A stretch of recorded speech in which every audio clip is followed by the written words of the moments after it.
Dalam membahas strategi bangkit dari krisis, kita telah membahas dengan cukup mendalam betapa pentingnya peran brand di dalam memperoleh penjualan, di dalam membantu pebisnis memperoleh tujuan bisnis, yaitu memperoleh laba.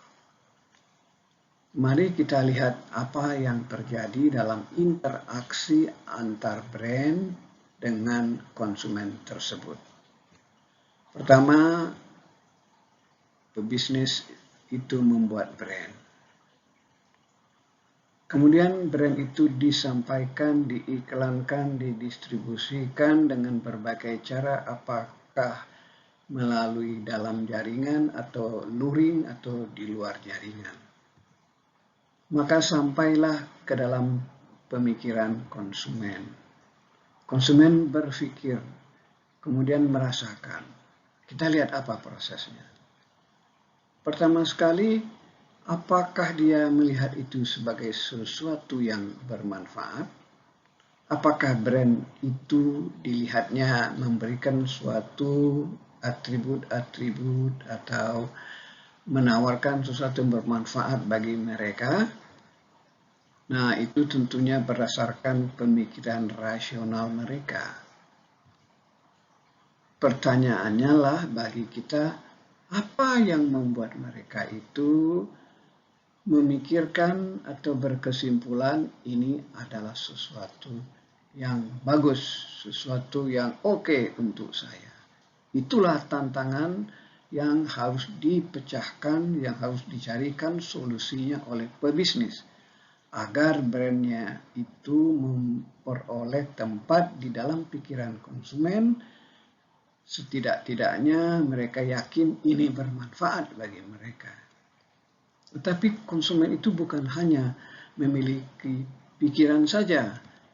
Mereka juga memiliki perasaan. Kita juga harus menyentuh perasaan mereka sehingga mereka merasa senang dengan manfaat yang ditawarkan oleh brand kita. Pertanyaannya adalah bagaimana kita agar brand kita itu dianggap, dinilai memberikan memang manfaat yang membuat perasaan mereka senang. Nah, atas dasar itu semua sebetulnya hanya ada dua kemungkinan.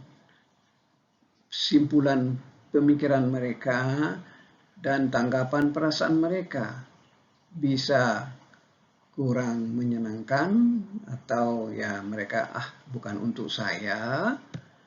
Bisa juga oke ini.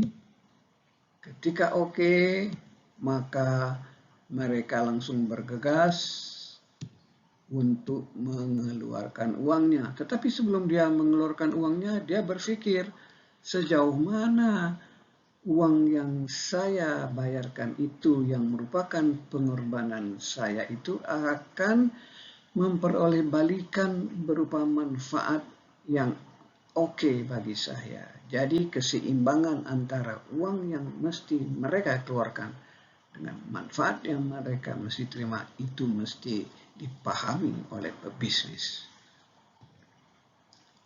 Dan mereka membeli, dan uang itu akhirnya kembali kepada pebisnis itu.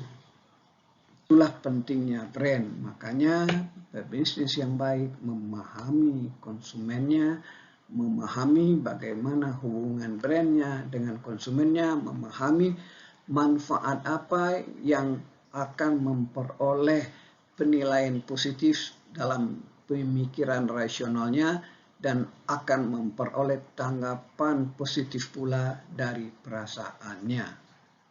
Jadi brand adalah sesuatu yang mesti dikembangkan, mesti diperkuat. Dan pemahaman mengenai brand itu penting dimiliki oleh seorang pebisnis. Barangkali dia tidak harus memiliki sendiri, akan tetapi dia tahu bahwa brand itu penting. Dan dia bisa meminta pendapat-pendapat para ahli, atau kalau dia sudah besar bisa mempekerjakan orang-orang yang memang ahli, mempunyai kepakaran di dalam mengembangkan dan mengelola brand itu.